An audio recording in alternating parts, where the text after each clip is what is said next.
اگر آپ چینل پر پہلی بار آئے ہیں تو ابھی سبسکرائب کر کے بیل آئیکن پریس کریں اور رہیں باخبر۔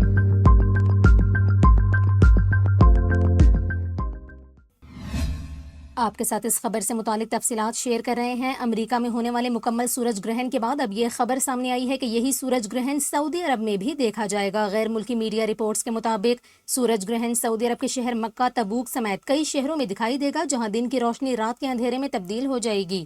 رپورٹس میں بتایا گیا ہے کہ مکہ شہر میں سورج گرہن 2 اگست 2027 پیر کے روز ہوگا، جبکہ 12:01 پر سورج کو گرہن لگنا شروع ہوگا۔ 1:26 پر سورج کو مکمل گرہن لگ جائے گا اور اپنی آب و تاب سے نظر آئے گا۔ مکہ شہر میں رہنے والے شہری اس منظر کو دیکھ سکیں گے۔ 2:44 پر سورج گرہن اپنے اختتام کو پہنچ جائے گا۔ سورج گرہن کا دورانیہ 2 گھنٹے 43 منٹ ہوگا۔ دوسری جانب میڈیا رپورٹس میں یہ بھی بتایا جا رہا ہے کہ 18 ستمبر 2024 کو چاند گرہن دیکھا جائے گا، جس کا نظارہ سعودی عرب کے شہر مکہ میں بھی دیکھا جا سکے گا، جبکہ افغانستان، پاکستان، ایران سمیت خلیجی ریاستوں میں بھی چاند گرہن دیکھا جا سکے گا۔